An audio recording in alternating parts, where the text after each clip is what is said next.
Here we're going to talk about a few recent, couple few years, the more recent, not the more famous, celebrity ghost sightings, paranormal experiences, and stuff like that. Celebrities. Perfect. First off, I'm just going to clump a couple together.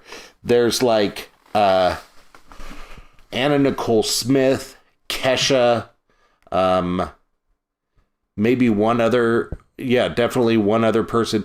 There's like a lot of pop starlets who claim to have had intercourse with ghosts. Well, they're all part of the Illuminati, so I think that's like part of an initiation ritual, right? Is it? I have no idea. I don't know. But haven't a lot of pop stars been like accused of being part of the Illuminati by Yeah, I don't know. It's hard because they're sort of the types of people that go after attention, especially somebody like Anna Nicole Smith or Kesha. I forget who the third one was, but I wish I remembered. I was a little shocked by the third one. Mm-hmm. It was also a woman, but it was somebody who I found to be much more credible. Yeah. Anna Nicole Smith, obvious drug problems. Kesha, I don't know. Lyrically, I think I would take any pop star like paranormal sighting with a grain of salt just because, A, they're not necessarily in control of their own message, right? The ghost or the pop star? The pop star. I mean, they have people for that, and B, publicity stunts are a thing. And that's like... Right, that's the hard part. That's like where publicity stunts originated in the world, is with like actors and pop stars. So... Okay, so Howie Mandel. We don't really think of Howie Mandel as publicity stunt guy. No, we don't. He did blow out his sinuses by repeatedly blowing up a rubber glove over his face with his nose, though. So, I mean, he is willing to go there. To go there? Take it. That's equivalent to dealing with the dead, what be returned from the beyond. Right, yeah. On Saying Elsewhere, he tells a story of how a spirit invaded his home and targeted first the family's au pair, who woke to see the apparition appearing as a bearded man sitting on the end of the bed.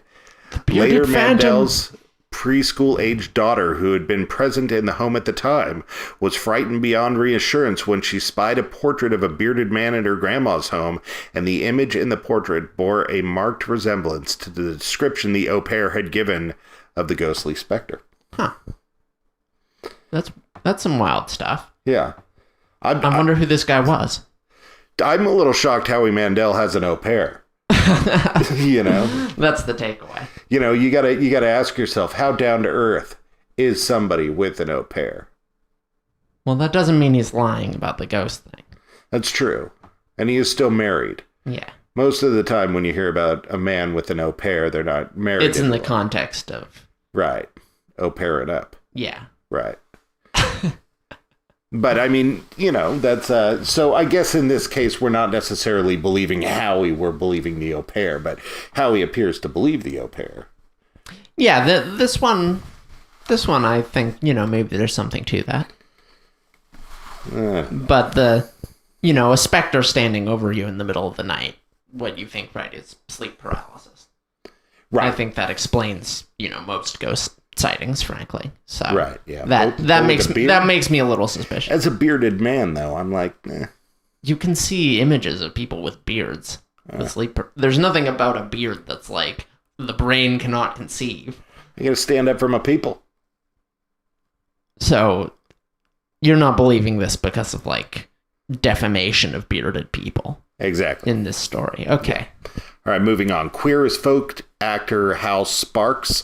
Queer as Folk, I don't know that show very well. I know that it is a show. Are you familiar with Hal Sparks? Just because I'm queer, Chauncey, doesn't mean... That is not my implication. No, I don't actually know anything about it. Hal Sparks recalls how he was... What do you mean, you people? What? I just like to... Oh, yeah. I don't get to be outraged. Who are you calling often. psycho? Yeah, exactly. Recalls how he was able to connect an event from his childhood in rural Kentucky to a UFO sighting and alien encounter to one of his first jobs in the entertainment industry. Okay. described a memory gap associated with the encounter in mysterious government manuscript he discovered years later by chance, and how the effects of the entire event have had lasting and dramatic impact throughout his adult life. Now, this one sounds a little Batcaca. Yeah, that to me sounds like paranoia. Yeah. So, yeah. Sorry. The problem with being paranoid, though, is every once in a while you're right. You know, and It's true. I think the problem with being paranoid is you believe false things that aren't true and make a fool of yourself. Yeah. My mom was a writer, and she had written a couple of TV shows and stuff like that. Mm-hmm. And outside of the things that she wrote, I don't think I've ever had my hands on anything that I would consider to be a manuscript, much less a government manuscript. Yeah, then, well, that might have been like a weird choice of words by the reporter or something. Yeah, so if queer folk actor Hal Sparks has his hands on a government manuscript... True. I don't know. Yeah, I don't know what that could refer to. Like, is that a fanciful way of saying, you know, collection of memos? Or did someone in a government try to write a book? Well, what's going on here? Right. I want to know what the word manuscript John Bolton's book. Yeah. John Bolton's book about ghosts. Well, here's a name with credibility. I don't even know the names. Former Dance Moms stars. Okay. We're getting a little loose with what we think is a celebrity. Yeah, I don't know. I feel in this world. Christy and Chloe Lukasiak detail how a tour through the notoriously infamous LaLaurie Mansion in New Orleans, where gruesome atrocities had once occurred, left them both profoundly unnerved and terrified. What they encountered during their visit was something well beyond a typical haunted tour experience, had a deep and powerful emotional effect on them both. They say you could feel the effect of the heaviness. It's okay. So at first I was ready to say, like, this is total BS, right? Mm-hmm. But we'll make sure that the photo is up there. She actually turned when she said, "That's it, I'm out of here." She turned and took a photo, and in that photo, there appears to be like a specter in the doorway. Okay, well, that's interesting. Yeah. You know, photo evidence. That's something. Who knew? I forgot I was all ready to crap on the dance moms, but apparently I'm a... Maybe the dance moms are the most honest among us. You know? Yeah. Well, just because they're dancing, you know... Yeah, they're free. Out there. Doesn't mean they're dancing. They got the freedom, man. Yeah, they are free. Yeah. And they don't care what their toes look like. Is that true? Yeah, my cousin, she's a ballet dancer, and it messed up her toes. Yeah. So if you're willing to sacrifice your toes for dance, maybe you... I don't know where I'm going. You're willing to put it all out there. Yeah, man. Exactly. That's what I'm trying to say. Yeah. I just realized how fancy of a life I sound like I have. My mom wrote manuscripts, and my cousin was a ballet dancer. You know? That's pretty... Yeah. Now she teaches people how to draw realistic lifelike portraits in classes. Neat. Yeah. Has she seen a ghost? I don't know. I should ask her. I ask everyone I meet if they've seen a ghost. She, like everybody else in my family, is kind of an odd duck, so I'm going to say yes, she probably has. Probably, okay. When we were kids, we used to play a game where she was the zookeeper and I would be a monkey, and we'd build a cage out of my yard equipment, and then she'd keep me in it. So, I don't know. I don't know if I'm ready to talk to her. And you haven't talked to her since? No, I'm kidding. Of course I talked to her. I haven't been able to face her for 35 years. Yeah, all right. So Helene Bonham Carter's portrayal of Princess... Her. What'd you say? I know her. Oh, yeah. Everyone knows her. And we know she's... crazy. Lestrange. Right? Yes. All right. Helena Bonham Carter's portrayal of Princess Margaret for season 3 of The Crown. She sought approval with the help of a psychic medium to play the character. Okay. She said apparently she was glad it was me, and you're better than the other actress that they were thinking of. And they wouldn't admit who that was. That made me think maybe she is there, because that's a classic Margaret thing to say, she says. She was really good at complimenting you and putting you down at the same time. So this one I want to believe. I want to believe because Helena Bonham Carter is like... Yeah, I want to trust her. Yes. Even though she plays Bellatrix Lestrange, who is evil. Right. I still want to trust her. Well, okay, so there's this old movie... Night of the Demons. Not that old, 1990. But it looks like it was made in 85 or something. Okay. Definitely falls into that genre of 80s teen screamer movies. Sure. And there's this character Stooge in it who has tons of funny lines. But one of them is like they're like talking about the chicks and how hot they are or whatever. And the jock dude's like going off about the punk rocker mod chick about what a weirdo she is. And Stooge hits him and he's all, didn't your mom teach you nothing? It ain't the weird ones you got to watch out for. And so for some reason, 1990, I guess I was a freshman in high school. So I was impressionable, and I have really gone my entire life thinking that it's not the weird ones you got to watch out for.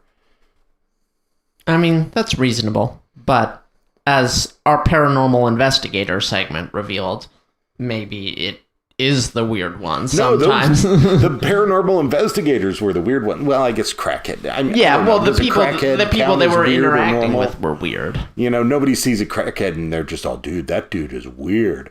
They're like, get away. It's a force of nature now. It's not a weird thing. It's like a zombie. It's like a force of nature now. I guess that is kind of what people think, although that's horrible. Well, I mean, don't get me wrong. I don't think we should cure it with a bullet. God. All right. That went in a whole different direction. There's no coming back from that one, John. All right. Megan Mullally. Paranormal radio star wants to shoot crackheads in the head. Right. Megan Mullally. You know her? Yes. She's the sort of snooty one on the Will and Grace. Believes a haunted house she and her husband, Nick Offerman, once lived in was haunted by the spirit of Nicole Brown Simpson, the wife of former NFL star O.J. Simpson. Oh, okay. The one he murdered. Right. Yeah. In 1994. I believe it. Do you? If Nick Offerman says it's true. Well, he didn't. He is not quoted here. Okay, so we don't know if it was a situation where his wife was saying this and he was like, yeah, okay, dear. Right. Well, yeah, and plus I want to hear it from Nick Offerman before I pass judgment. But he played Ron Swanson and he wouldn't lie to me. Right, but does the type of celebrity, like we were talking about Dance Moms, as soon as Dance Moms came up, I'm just all, nope. And then I'm all, well, maybe. You know, does the type of celebrity impact? Oh, I think definitely. Obviously, celebrity impacts our belief because we're like... Right. As soon as you're a public figure, you're a little suspect. Well, also it impacts our belief because we feel like we know them. Helene Bonham Carter, we feel like we know her because we, have seen her so much. Right, yeah. So in the case of comedians, and the case that news reporters are maybe serious to a fault... Yeah. I don't know. I'm automatically like to comedians going like, man, maybe they were misquoted. Right. I don't know. I believe them less the more sort of public facing they are. The more their job involves interacting with an audience, the less I want to believe them, really. I see. So I think maybe I would believe comedians a little less than like non-comedian actors, just because they're on stages, they work the crowd. That's what they do. Right. Whereas if you're a film actor, maybe I believe you a little bit more just because, you're acting for the cameras, right? You're not. Okay, well, what about indie darlings? Chloe Sevigny and a boyfriend spent the night at a Massachusetts house where Lizzie Borden allegedly killed her father and stepmother with an axe in 1892. I kept hearing all these weird moaning and groaning noises, but there wasn't anybody else in the house. It was terrifying. It was pretty early, and my then boyfriend was like, I have to leave. That sounds relatively plausible to me. Because we don't actually know that anything paranormal happened there. Maybe it's weird pipes or something. Yeah, well, years later, she went on to actually make a Lizzie Borden movie, many years later. And she says that this situation is what kind of got it stuck in her head to actually pursue something there. That sounds pretty credible to me. Yeah. I don't know. I do like her. Okay. If she had, maybe made a Lizzie Borden movie. I'd be like, no, obviously. Or was in the process. This is viral marketing, right? Yeah. No, it was years later, and because that shows that she was affected by the experience. Yeah. So maybe she didn't make it up, right? Yeah. So, And, I have to say she was great in Kids and Trees Lounge. So I haven't seen it. That helps. All right. Speaking of crazy chicks that I love, crazy to the point where maybe I believe her, because I don't think, for as crazy as she is, I don't think she's ever been lying. Okay. And that is Carrie Fisher. Oh, yeah. Yeah. Says her home was haunted by a Republican. Everyone's favorite badass warrior, Carrie Fisher, claimed that her home was haunted by the late Republican strategist R. Gregory Stevens, the politician that overdosed in her house back in 2005. I have so many questions. Was it her house back then? Did a politician just OD in Carrie Fisher's house? No, she moved into it then afterwards. Oh, okay. Because she moved in next door to her mom or vice versa. Okay, that's reasonable. And I don't know. I think most Republicans would probably want to move on, right? Because they're sort of Jesus-y, but I don't know. Well, you're implying that... It's just weird to me. I don't think coming back as a ghost strikes me as a particularly Republican thing to do. I guess I don't know why I think that, but I just don't. I think of ghosts as like spooky Addams Family type of characters, and I just don't think a Republican can You feel go that there. the creativity just isn't there? Right. I feel like this guy is maybe a little bit too square to come back as a loathsome undead specter. Well, all right, let me think about it. That may not be the take you were prepared for. Yeah, I don't know. But that's what's in my heart. I don't know. I mean, if it takes creativity to come back, everybody knows that the arts tend to be full of the liberals. Right. Bunch of dudes jumping around in tights, as a friend of mine referred it to when they were building the theater down in Reading. Mm-hmm. Yeah, I'll bet theaters are haunted as heck. Yeah, because there's so much creativity going on. Yeah, and people die in, theater accidents sometimes. Right. Stage Macbeth, sometimes you die or something, and then, you come back. I think any actor who worth his salt is going to come back as a ghost, frankly, and you can quote me on that. Yeah, well, the Cascade Theater in downtown Reading was built in... like the 30s, right? Yeah, 1936, I want to say, but I might be wrong there by a couple of years, and if I'm wrong, I'm saying it's newer than it actually is. And I worked there for years, and backstage where you would walk up onto the stage, at least when I worked there, when it was United Artists Theater, there were all the original kisses up the walls from the actresses kissing on their way up. And we had a couple of freaky, spooky experiences there. Do tell. Well, just sort of like terrifying feelings, doors closing, sort of hearing stuff, lights going out. Nothing, no full floating apparitions or nothing, but some scary stuff. Some spooky stuff. Okay. Well, this only proves my theory. I don't think a Republican politician has what it takes to come back from the other side. What about Dennis Riggleman?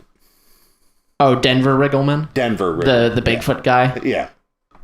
You know that he has what it takes? You know that scene in The Shining where I think it's Wendy sees into the room with the bear suit? Yeah. Yeah. That's Denver Riggleman. That's what I'm imagining. And yes, I think he absolutely would. But only in a context like that. Just in his Bigfoot suit. I see. That's absolutely terrifying. Right? Oh my god, I'm going to have nightmares now. All right, well, Fisher went on to say lights would go off, and I had this toy machine that when I touched it, it would say, F you, eat, and a bunch of other bad words, and it would go off in the night by itself in my closet. I was a nut for a year, and in that year, I took drugs again. Oh, that's reasonable. Right. Under the circumstances, yeah. And I got to say, Carrie Fisher is... I believe her. Brutally honest. Yeah. Shamelessly. Can you be honest to a fault? Yes. Okay, Carrie Fisher is honest to a fault. Okay, so now that I've heard a little more, I think this wasn't the politician himself. This was the demon that was living inside the politician. I see. Is remaining in the house. Right. Even though the politician is too, white bread or whatever to actually come back. the demon is still there and it's cursing at Carrie Fisher through it. Because, frankly, if you're cursing at Carrie Fisher... Typical millennial. Something cool happens and it's a Democrat, they get the credit, but if something cool happens and it's a Republican, the demon gets the credit. Is that what you're saying? No one with an ounce of humanity, no one who is ever human, no one who has seen the sky could curse at Carrie Fisher. She's a treasure. Oh, no, I can almost guarantee you that statistically 1,000% more people have cursed at Carrie Fisher in her life than the average woman in her position, because she that's fair. She's a spitfire. Okay, that's true. Yeah, you've got me there. Yeah. All right, you're listening to Radio Wasteland. Check us out next week.